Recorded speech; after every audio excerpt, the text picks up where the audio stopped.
The meetings? What's up, bro? Yeah, you go.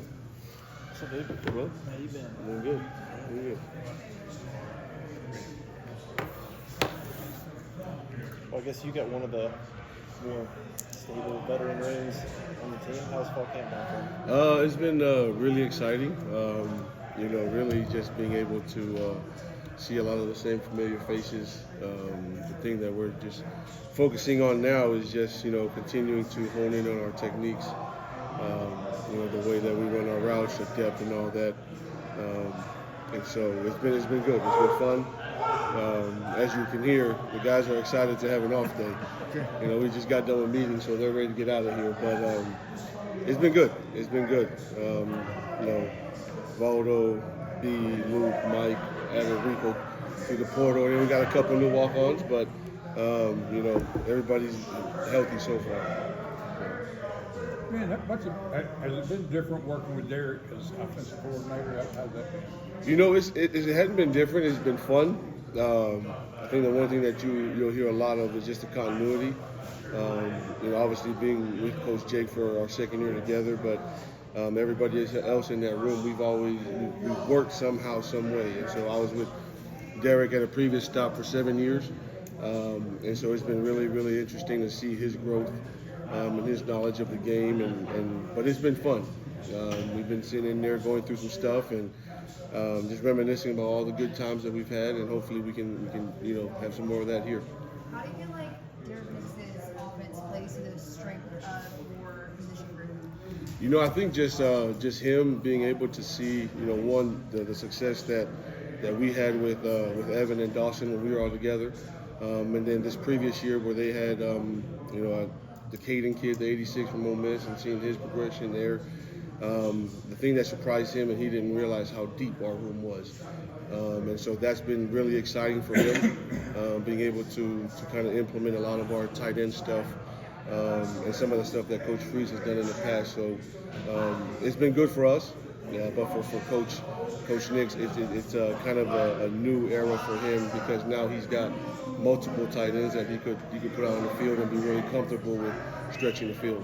So. Do you see more of a connection? I'm sure I probably know the answer between him and Coach Freeze. There is. I think for a lot of us that have worked with him, we can always find a solution to any problems that we feel like that Coach hadn't thought through.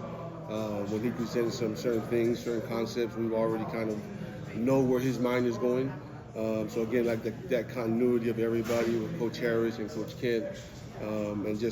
We all kind of know how this offense works, what works and what doesn't, and so man, the continuity has been really good.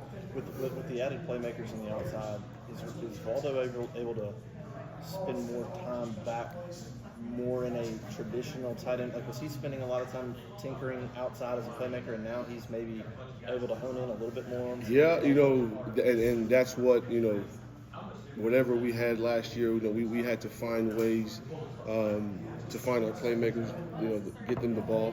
And obviously, as we went through the season, especially after that Cal game, we kind of knew that he could win some of those one-on-one matchups outside. And so, last year we had to find some ways to utilize him, to move him around. But to answer your question, it helps having those weapons. When you look at that wide receiver room, it's totally different. Everybody talks about Coach Freeze has he has a certain look to a wide receiver, and when you look at that room right now, we're getting there, and it helps us, kind of move Valdo within the box, keep him there, take those advantages when we get to the passing game. But it's helping his game because now he's spending more time within the box where. I think that run game stuff, he's taking a lot of,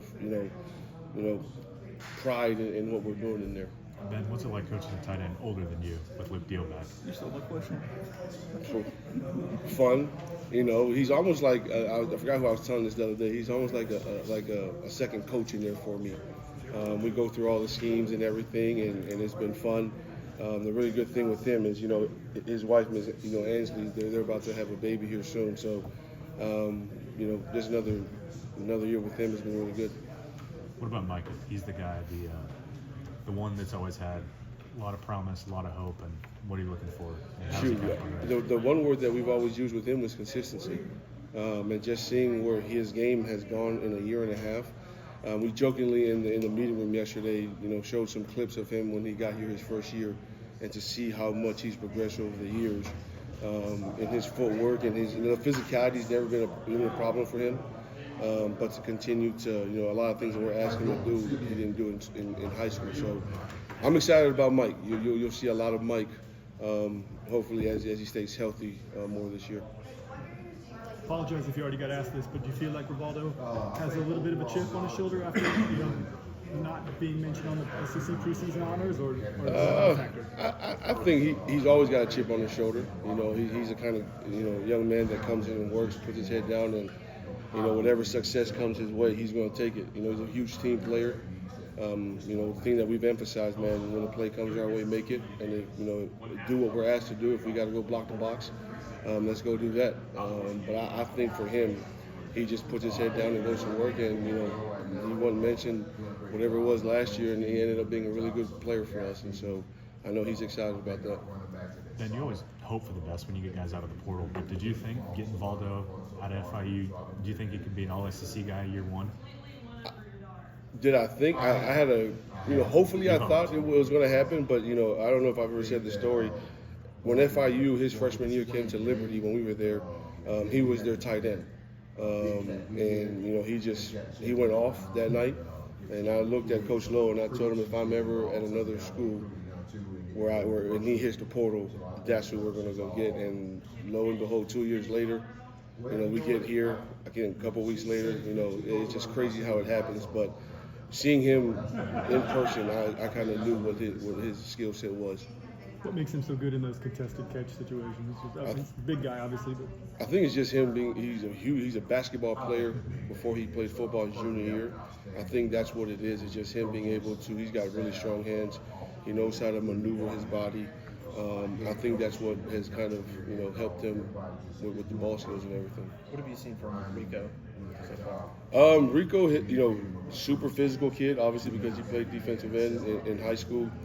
He's got really good ball skills. I've always got to remind myself he's new to the position.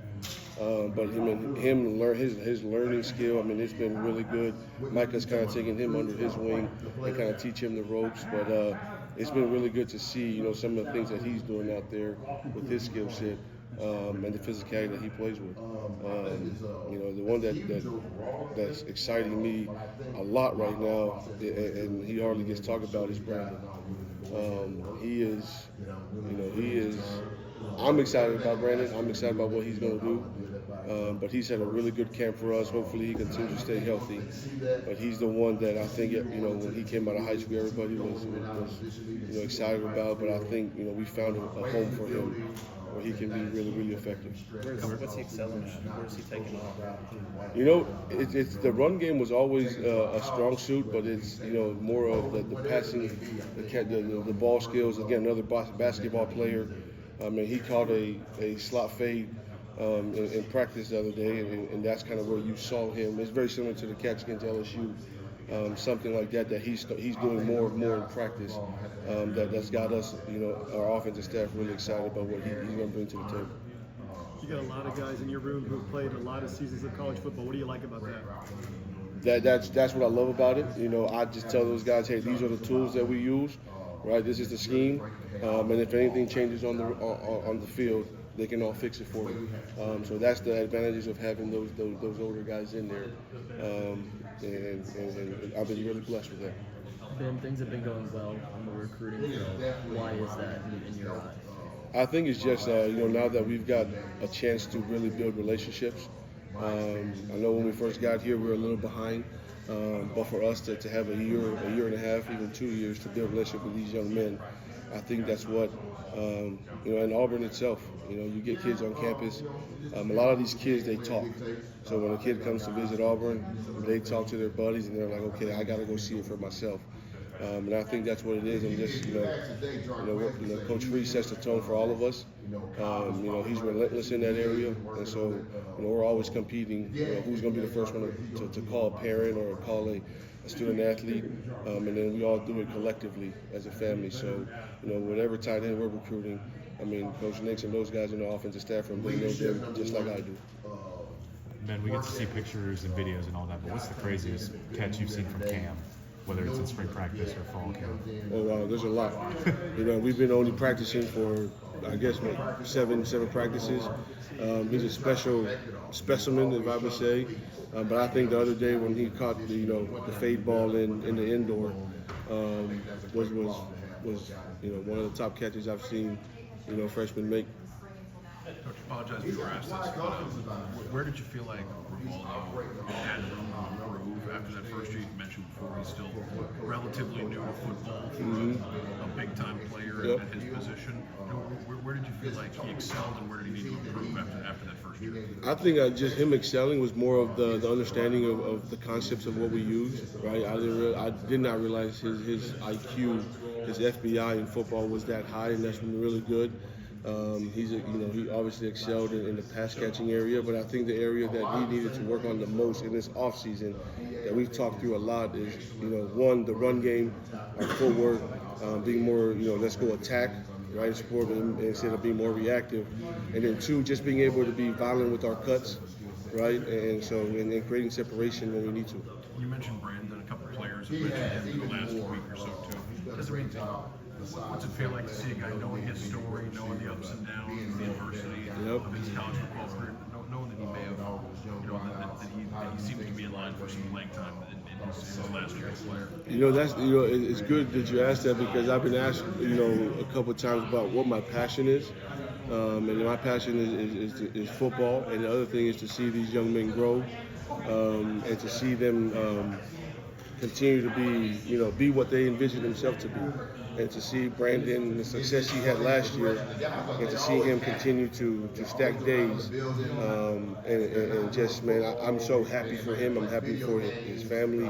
Obviously, he's just newly married to Miss Jackie, and so that's the real thing that excites me about B is like he sees the light, where we're using him a lot more than what we do. The value of having a Luke Deal around, just in general, what people, because there's probably some stuff people may not see, and people may not see on the box score that Luke Deal provides this team. Yep, and the thing with Luke is just his leadership, and then when we know when we need a hammer in there and somebody that will do all the dirty work. I mean, Luke Deal's going to be the first one to step up and get it done. He always told me, Coach, I don't care if I catch one ball or two balls or nothing. I'm going to go out there and do what's best for Auburn. And that's what I appreciate about him. And, he's been here a long time, and I've been really, thankful to be able to coach him. But that's the value that he brings, is he's going to do whatever is best for the team. Connor mentioned something from the leadership council yesterday, where the guys that are 4th, 5th, 6th year seniors who signed with Auburn out of high school, and the turbulent ride they've had, like what it would mean to send them out as winners, to have a triumphant final season. Is that something that comes up? I mean, because you have a couple of those guys, Luke and Brandon, in your we've talked about that a little bit, and making sure that we send these older guys out, in a way that they can remember. And so, man, that's why I think there's so much, continuity, and so much these guys, man, we don't have to tell them to come to the football building, and they're all hungry, and they all want to do it for each other, and they all want to do it for those guys that have been here through those years, because when they got here, Auburn was at the top, and as their time has gone, it's been a rough couple of years. So we're going to do our best as a coaching staff to kind of put those guys in those positions to go out on top. Have you talked at all about fatherhood with Luke? We have. It's funny. We just got out of meetings, and that was kind of the last 5 minutes with Luke, just talking through him and making sure you had that baby bag ready, because any day now, you better be ready to go. And I just told him, man, there's no textbook for being a dad.